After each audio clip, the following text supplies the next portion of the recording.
Hashtag the inheritance rewritten story. My son Marcus said I would get nothing, not a cent. He didn't even glance my way. He was certain that Victoria's $54 million empire now belonged to him. Every asset, every property, every legacy she had ever built. But when the lawyer read just one sentence, everything changed. The smile vanished from Marcus's face, and he started screaming so loudly that the walls of the office trembled. Before I continue the story, let us know where you're listening from in the comments, and don't forget to subscribe to the channel. What happened next? You won't believe it. 3 mornings earlier, I had no idea any of this was coming. I was standing in my kitchen, the one-bedroom duplex off Maple View Avenue I'd been renting for the last 7 years. The air inside was colder than it should have been.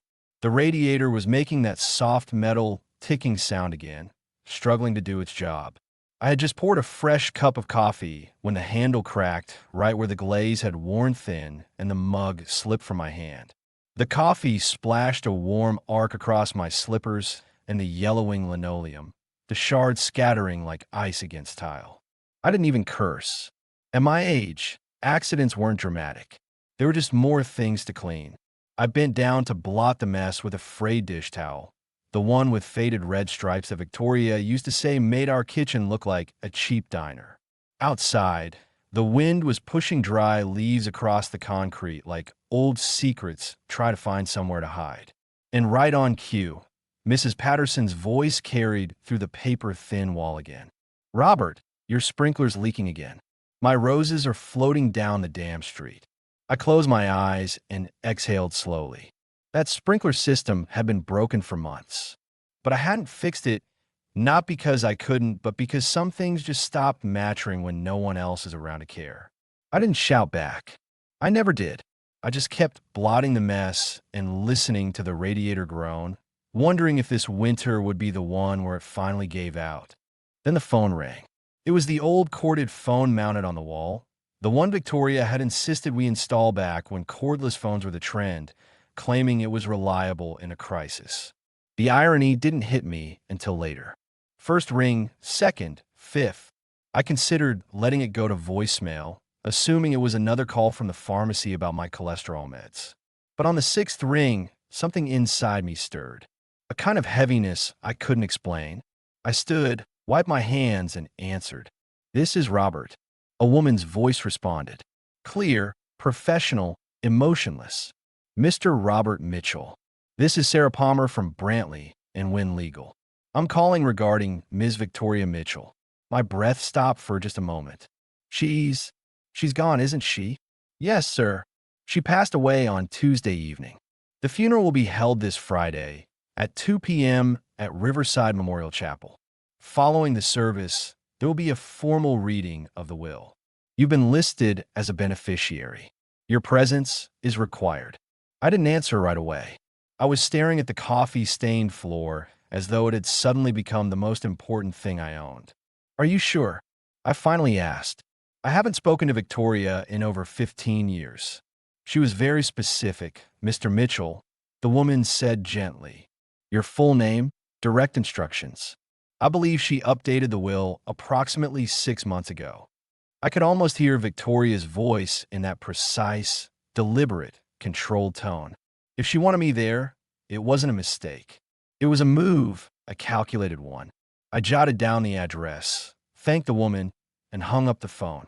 The kitchen was silent again, except for the hum of the old refrigerator and the faint sound of Mrs. Patterson still mumbling to herself outside. I looked at the photo magnetized to the fridge door me, Victoria, and Marcus taken in 1993 at Rocky Ridge Park. Victoria's smile was half forced even then. Marcus was 7, grinning with both arms around our legs like he still believed we were the whole world. And I looked useful, like I had a purpose. That night, I didn't sleep. I sat at the edge of the bed, fully clothed, staring out at the streetlight flickering over the sidewalk like it was trying to decide whether to keep shining or give up for good. I remembered Victoria's voice, crisp and composed, telling me on our final day, "You're a good man, Robert. You just weren't built to keep up." She didn't raise her voice. She never did. She ended a marriage the way some people return library books, quietly, efficiently overdue. And Marcus? He stayed with her, of course he did. She had the house, the money, the future. I had what? A pension, a truck with a bad alternator, and a list of stories no one wanted to hear anymore. That Friday came too quickly. The sky was overcast and blue-gray, the kind of weather that feels like it's holding its breath. I wore the same charcoal suit I'd used for my sister's funeral 5 years ago. Polished my shoes until the cracks in the leather shone through. I took the bus downtown. I could have driven, but I didn't want to arrive needing jumper cables. Riverside Memorial sat on a hill above the city with ivy on the stone and two fountains out front that hadn't been cleaned since last summer. The parking lot was full of German cars and sharp tailoring. Everyone walked slowly, quietly, expensively. I stepped inside and was immediately met with the scent of Lily's cologne and generational wealth. People glanced my way, then looked past me as though my presence was a riddle they didn't have the time or tact to solve. I kept to the back pew. The chapel was glass and walnut, elegant and echoey. Victoria would have approved. She was always fond of beautiful places that didn't need to say they were expensive. You just knew. Marcus walked in 15 minutes late, flanked by two men in fitted suits who looked like they belonged to either a hedge fund or a private security firm. His hair was shorter now. His jaw tightened.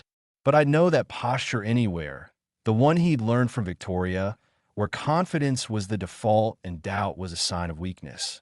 He didn't see me at first, or maybe he did and chose not to.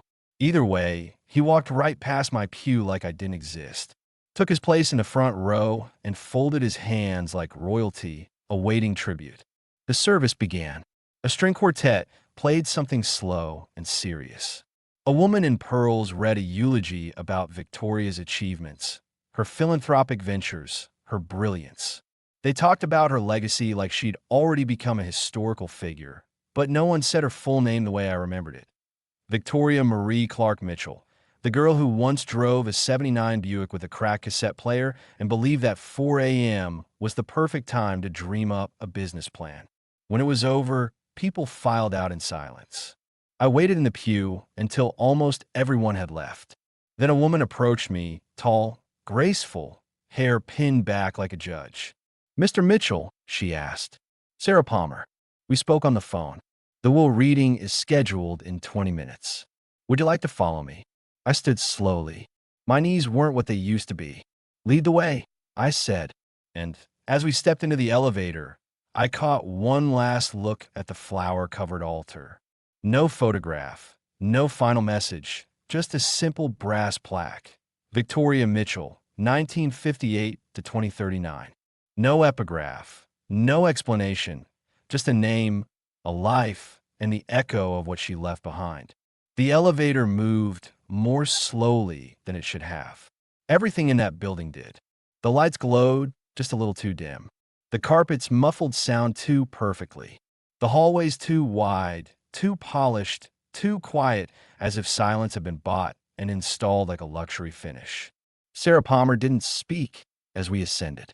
She pressed the button with the same detached grace Victoria used to stir her coffee. Efficient, precise, unbothered. I glanced sideways at her. She looked like someone born to deliver news no one wanted to hear. Pearl earrings, shoes without scuffs. Her posture didn't allow for mistakes. "It'll be just you and Mr. Marcus Mitchell," she said softly as the elevator doors opened to the top floor. "Mr. Marcus Mitchell has already arrived." Of course he had. He always arrived before me, even in childhood. Faster bike, better grades, sharper tongue. Marcus was never interested in beating the world. He only needed to beat me. She led me down a corridor lined with framed contract signatures in black ink under glass plaques commemorating acquisitions, settlements, and success. Victoria's name was on half of them. Clark Mitchell Consulting, CMC Enterprises, Mitchell Strategic Trust. In each one, her signature curved with poise and pressure like she was always 2 steps ahead of the person reading it. Sarah stopped in front of a tall walnut door and gestured, "Take your time." Then she disappeared like a well-dressed ghost. Inside, Marcus was already seated, his legs crossed, wrist resting on his knee, fingers tapping his watch like time itself was running late. The lawyer, a man in his early 60s with silver temples and a voice like oiled hinges, stood as I entered. "Mr. Mitchell, thank you for coming." "Depends on what I've come to," I muttered, easing into the leather chair that felt a bit too soft, a bit too forgiving. Marcus didn't look at me. He was focused on the stack of documents on the table, his eyes gleaming not with grief, but calculation. "Let's get started," he said, not please, not even if you're ready, just that flat, sharp tone that made people move. The lawyer introduced himself as David Whitmore, executor of Victoria's estate. Mrs. Mitchell updated her final directives on March 3rd of this year. He began and requested that the reading be done in person in the presence of both Mr. Marcus Mitchell and Mr. Robert Mitchell. "No exceptions." Marcus shifted, his mouth curled slightly. "She probably wanted to see you squirm one last time," he muttered. I didn't answer. I'd learned over the years that some provocations weren't worth the dignity of a reply. David opened the folder and began reading with the kind of practice cadence that made wealth sound like ritual. "To my beloved son, Marcus Alexander Mitchell, I leave the residence at 15 Wellington Drive, including all furnishings, art, and vehicles associated with the property. I also bequeath the sum of $500,000 to be released within 30 days of probate." Marcus didn't react right away, but I saw it. The micro-expression, the tiny twitch near his eye, the stillness that meant the math wasn't adding up. $500,000, that was tip money for Victoria. That was not the empire. That was not the legacy he'd built his identity around. He blinked once, then leaned forward. David turned the page. His voice didn't waver. "The remainder of Ms. Mitchell's estate, including controlling interest in CMC Enterprises, primary investment accounts, properties, intellectual assets, and a financial portfolio totaling approximately $54 million, is to be transferred in full to Mr. Robert Mitchell." The room didn't fall silent. It was already silent, but something inside it changed. The air thickened. The walls tightened. Marcus stared at the lawyer as if he had misread something, as if he had pronounced a name incorrectly, as if it shouldn't be me. "I'm sorry," he said slowly, like the words tasted foreign. "Did you just say him?" David nodded. "Her wishes were documented, notarized, and confirmed. There are no conditions. Mr. Robert Mitchell is the primary beneficiary of Ms. Mitchell's estate." Marcus laughed once sharp, cold. "This is a joke. A bad one." David didn't flinch. "I assure you, Mr. Mitchell, it is not." "No, Marcus snapped. No, you don't assure me. You don't assure me of anything. This man was out of our lives for 15 years. He was irrelevant. She divorced him. She replaced him. He has no stake in what she built." "She disagreed," David said evenly. Marcus's face twisted into something I hadn't seen in years. Something that looked almost like fear, but buried beneath too much arrogance to admit itself. "She was sick," he hissed. "She had to be. No one in their right mind would do this." David removed a second envelope from the folder.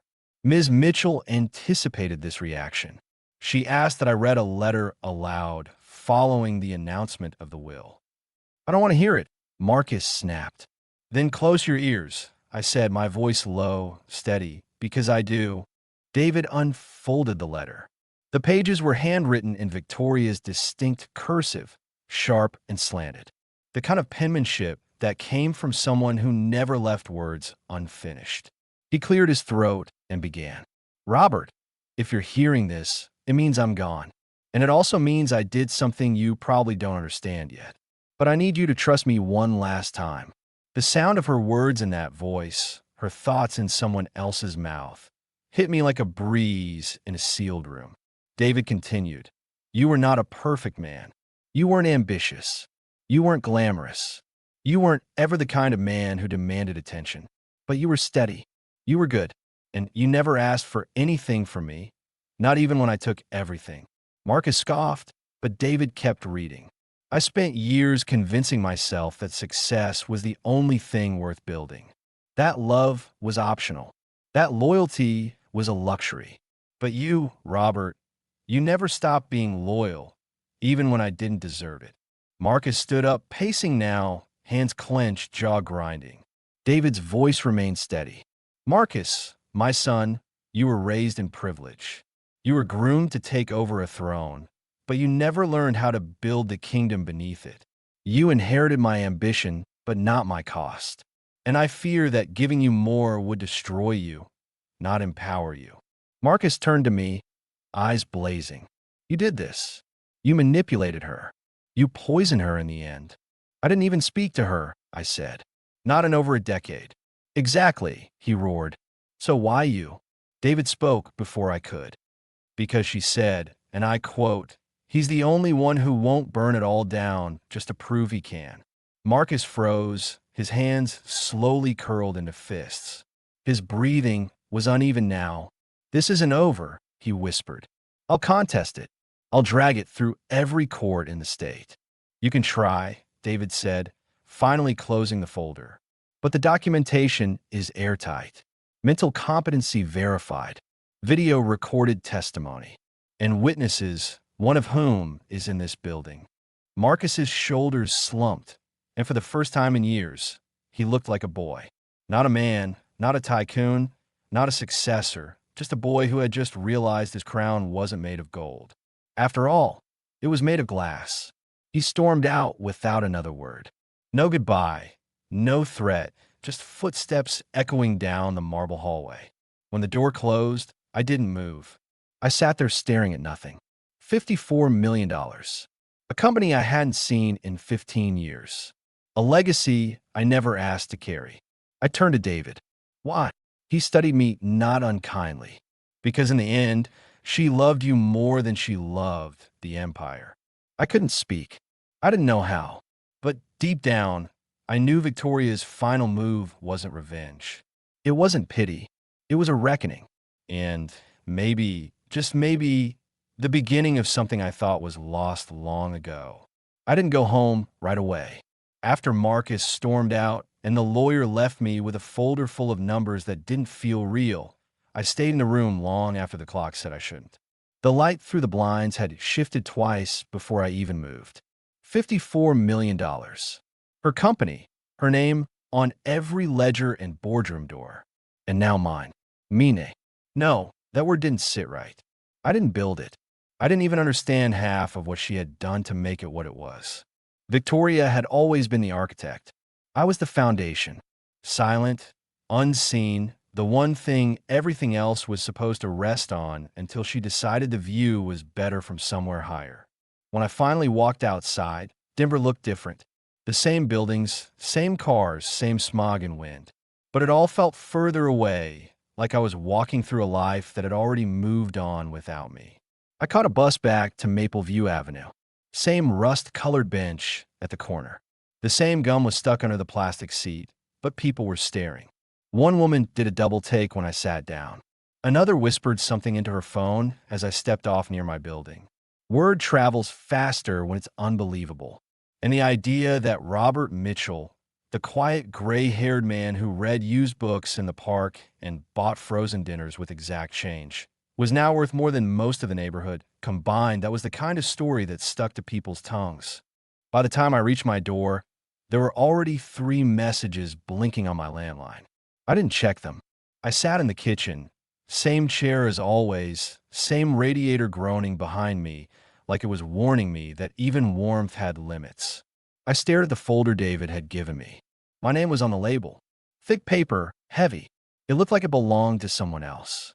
Someone sharper, younger, deserving. I opened it. Inside were documents I couldn't pronounce. Financials, transfer certificates, a sealed letter marked Chairman Onboarding. Urgent. I didn't touch that one. Not yet. I picked up the photo on my fridge instead. Us before the cracks.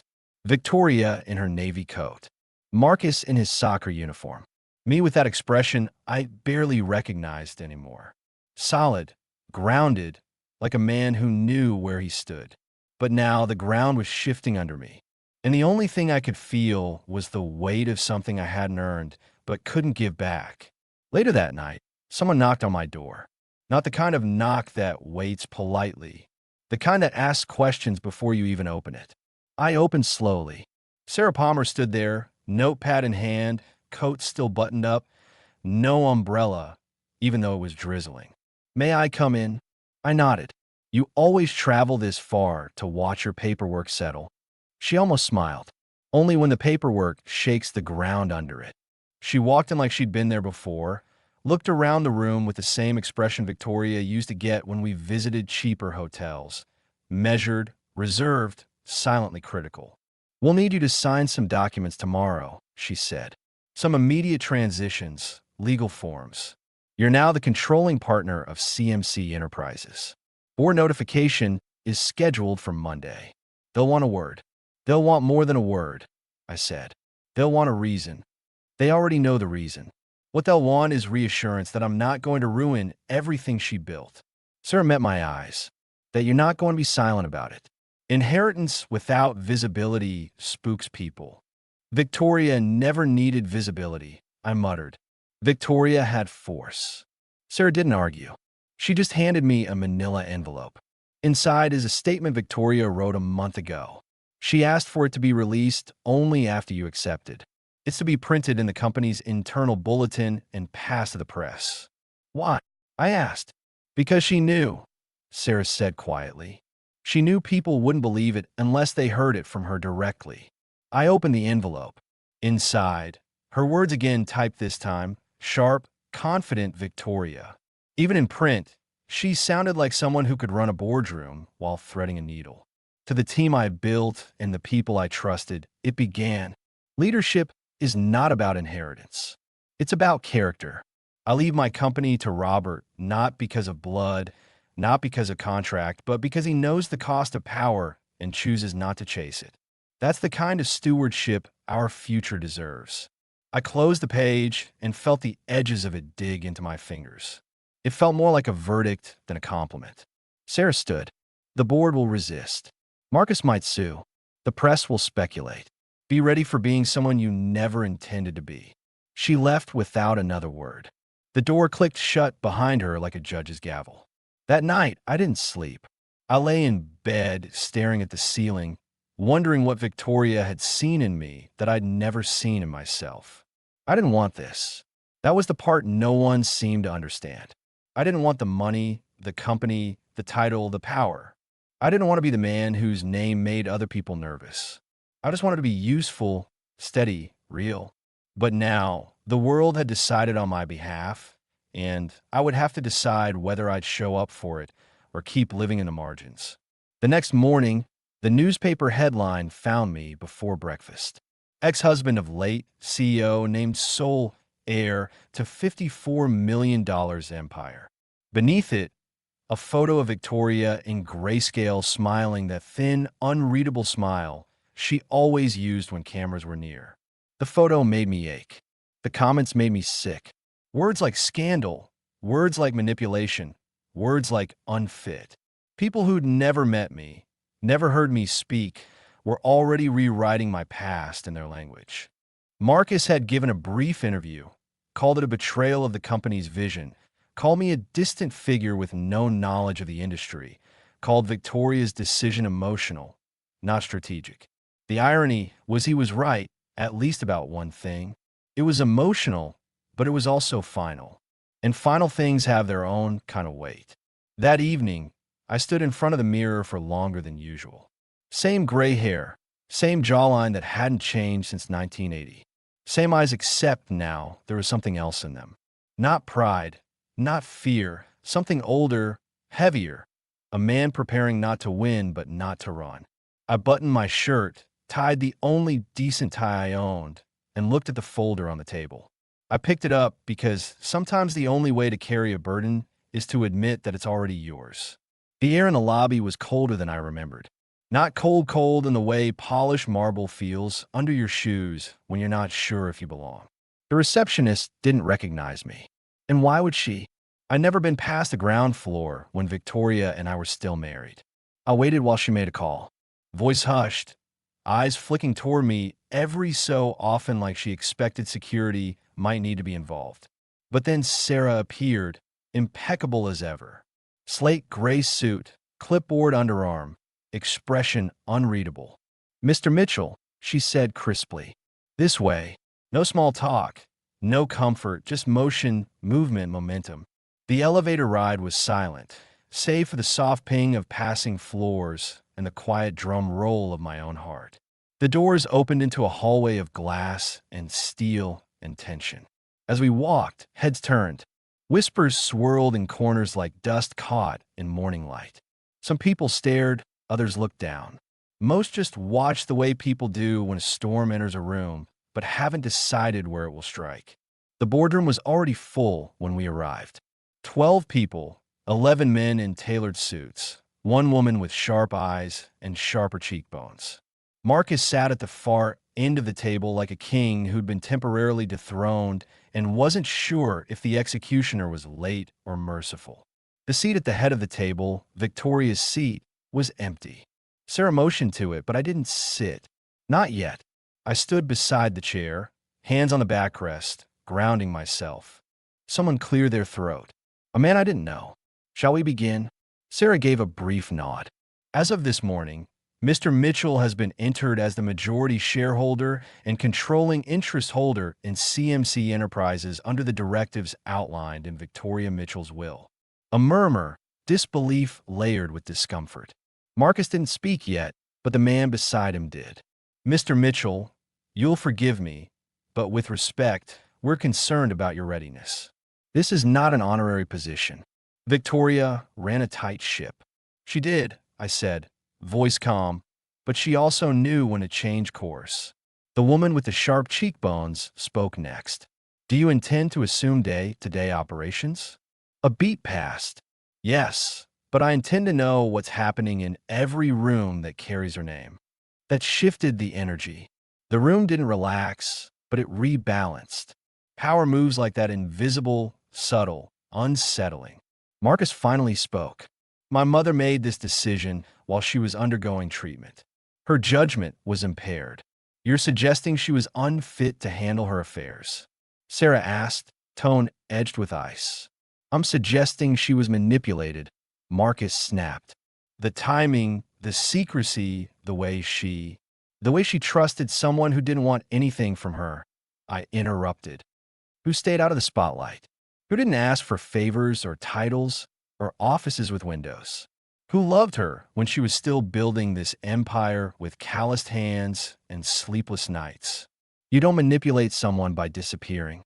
You do it by lingering, which, as I recall, you've done quite well." His face flushed.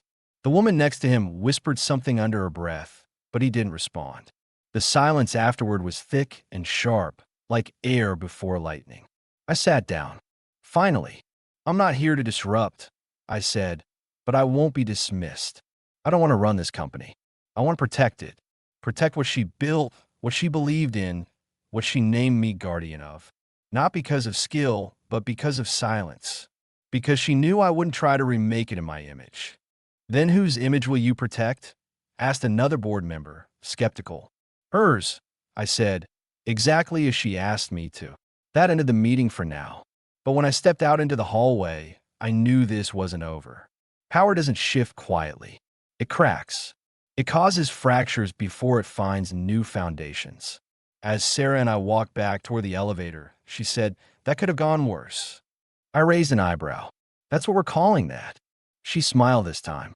Faint but real. "I've seen hostile takeovers with more blood.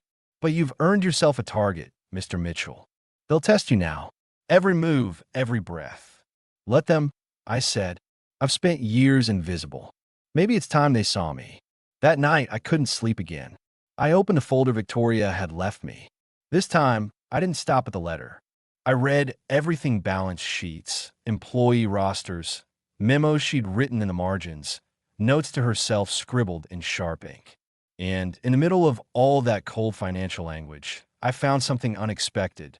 A hand-drawn map of the new building wing she'd never lived to complete. It was labeled Robert's Garden, a rooftop space, trees, benches, a small pond, a place for employees to breathe. At the bottom, in her handwriting, "Some people lead by voice, others by presence. You were always the latter. Build this, and maybe they'll understand. I traced the letters with my finger. Not quite ready to cry, but too close to blink easily. I wasn't a leader. I wasn't a visionary, but maybe I was a promise. Not one that shouts, but one that stays. The next morning, I showed up at the office at 7:45. The front desk woman blinked when she saw me. This time I nodded. "Morning," I said. "Mr. Mitchell, Robert is fine." I took the elevator alone. I walked the corridors. I greeted people. I looked. I listened. And by noon, I knew three things. Victoria's people were good, but exhausted. Marcus's influence hadn't disappeared, only gone underground. And the rooftop, it was already half funded, but forgotten. I made one decision that day. We would build a garden. Not for PR, not for legacy, but because Victoria asked, and because it would root me in something real. When I told Sarah, she stared at me for a full 10 seconds. That's what you want your first executive act to be. It's what she wanted her last gift to become. You'll be criticized. I'm used to that now. They'll say it's sentimental. Good. Let them remember I'm still human. And so, Robert Mitchell, the man no one expected, the man who once fixed leaky faucets in a condo too small for arguments, became the new face of CMC. Not because I fought for it, but because a woman who once left me behind had left me everything instead. Thank you for joining me on this journey. If you like this story, please like this video, subscribe to the channel, and share your impressions of this story in the comments. To listen to the next story, click on the box on the left. And remember, sometimes the most beautiful things grow in the shadows of betrayal. Quiet, steady, undeniable.